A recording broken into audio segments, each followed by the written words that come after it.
Some places feel like they have been pulled straight out of a dream, and Larkingville is definitely one of those places. The people seem just a bit kinder, and everything moves at a slightly slower, more relaxed pace.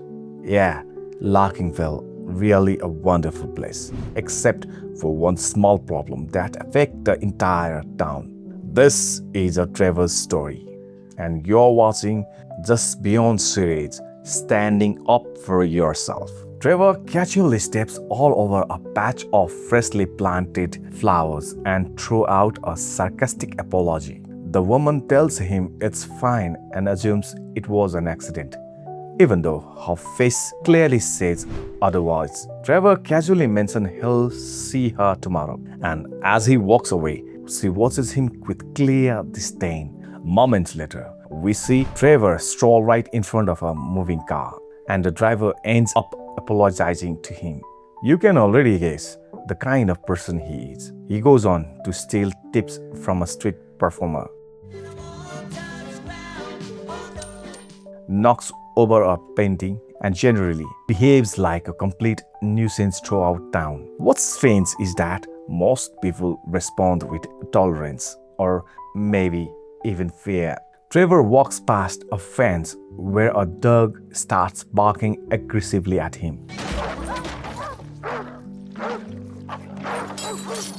Since the dog is tied up, Trevor mocks it by dangling a biscuit just out of reach. Larkingville may have felt like a dream to Trevor, but for everyone else, he turned into a nightmare. When he arrived at school, teachers nervously peek through windows, and the principal actually triggers an alarm to warn everyone that Trevor has arrived. Trevor meets a younger kid who gave him compliments that don't really make sense, then confidently walks forward to collect homework from a group of nerdy students. Suddenly, the kid claims one of the nerds was starting at Trevor, despite the nerd denying it. Trevor confronts him anyway, demanding to know if he was looking at his car, slamming a locker before walking off. Throughout the day, Trevor continues bullying other students. During dodgeball, he injures a kid, which leads to the boy's mother, Janice, storming into the principal's office. She doesn't care who Trevor's father is and demands that he be expelled. The principal reminds her that the school exists because of funding from Trevor's father, Trevor Larkin. Janice insists on confronting Trevor's face to face, but the principal reminds her that she works for Larkin Industry.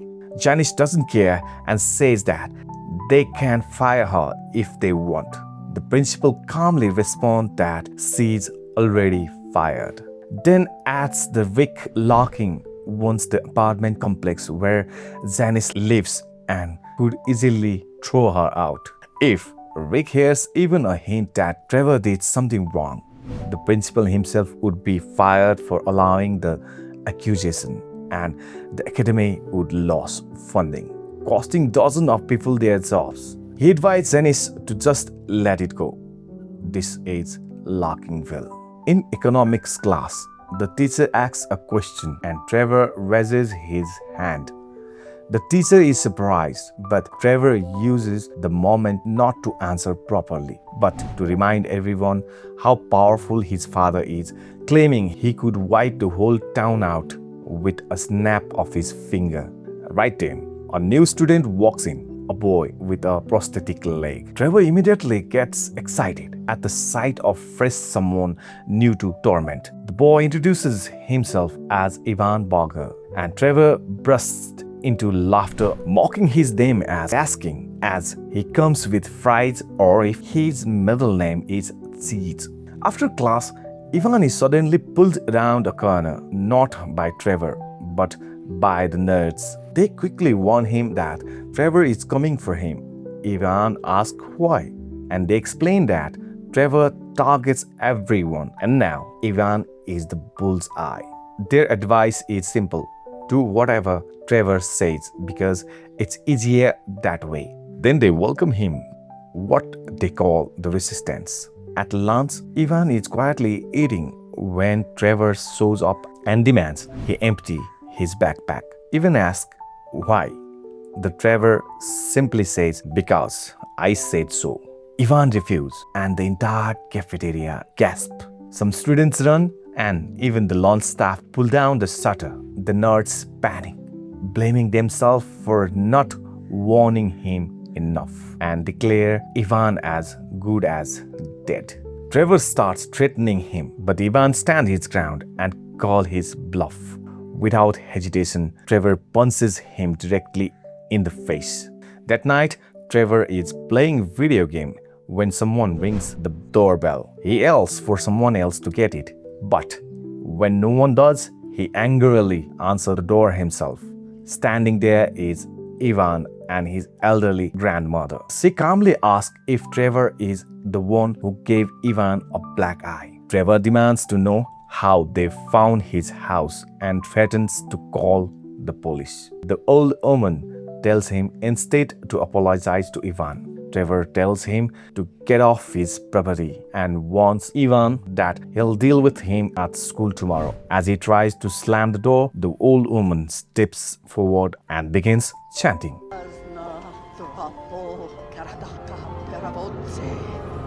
The wind picks up, the sky darkens, and for the first time in his life, Trevor feels fear. Around Larkingville, people begin to feel something different, something they can't quite explain, but they know it has changed. The old woman finishes her spell and Trevor shuts the door.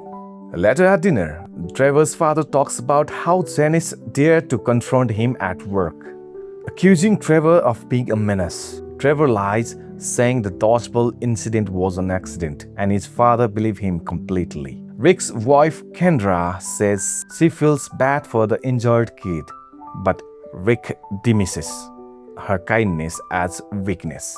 He even jokes about feeling sick from her sympathy. Then he casually reveals that he evicted Janice and her family. Kendra is horrified and gently suggests Trevor shouldn't be so aggressive. Rick tells Trevor to explain why aggression matters. Trevor responds that if you are not aggressive, you get trampled. Rick sums it up clearly. In life, you either wear the boot or you're under it. The night, Trevor hears a strange noise outside. He looks out the window and feels uneasy about the weather. The next morning, his alarm goes off, and when he looks in the mirror, he realizes he has physically become younger overnight. He tries to hide it from his parents, pretending everything is fine. But he knows exactly what this is happening. Trevor runs into town, accidentally stepping on the same flowers again. This time, the woman grabs him, even though he genuinely apologizes. She recognizes him and refuses to forgive. She says she has waited for this moment, hoping someone would finally stomp on him the way he has done to others. Trevor breaks free and runs, calling for help, but the woman reveals his identity to everyone around. People realize he is still Rick Larkin's son, but something feels different now. They begin chasing him. Trevor barely escapes and runs past the dog again, but this time it's not chained. The dog chases him down, grabbing his ankle before he manages to break free. Eventually, he reaches school and desperately asks if anyone has seen Ivan. No one helps. Then he runs into Dennis's son, who recognizes him and calls him out for ruining their lives. Soon, other students and Ivan teachers surround Trevor, pushing him around until he's cornered and crying for help. Ivan steps in and shouts for everyone to stop. The crowd parts through. Many argue Trevor deserves it. Ivan says that if they hurt him, they become just like him. He takes Trevor to his grandmother's house. Trevor falls to his knees, apologizing and promising to change, begging to be turned back. The old woman tells him that whatever we do to other, we do to ourselves. Love other and you love yourself. Trevor interrupts, saying he understands. She chants again and tells him everything will be normal in the morning. Trevor goes to bed, hopeful and excited for his second chance. But when he wakes up, his first thought isn't gratitude, it's revenge. He storms out of the house, not noticing the sold sign outside. When he steps on the flowers again, it's not the flower lady who confronts him, it's his father. Confused, Trevor asks why his father is working, and his father tells him that everyone works for the Burger family. He gestures to reveal the town's name, New Burgerville. A red sports car pulls up with Kendra inside, now married to the street performer. Trevor stands there in shock, and his father hands him gardening gloves and puts him to work. Trevor screams, and it's said that his scream echoed across 3 countries, carried by the same wind that erased a town ruled by fear and replaced it with something better. Burgerville is a great place now. The people are friendlier, and life moves at a gentler pace. Some places really do feel like they are straight out of a dream. So what do you think? Did Trevor get what he deserved? Or should something even worse have happened to him? And what about Ivan? Could he become the next Trevor? Let us know what you think.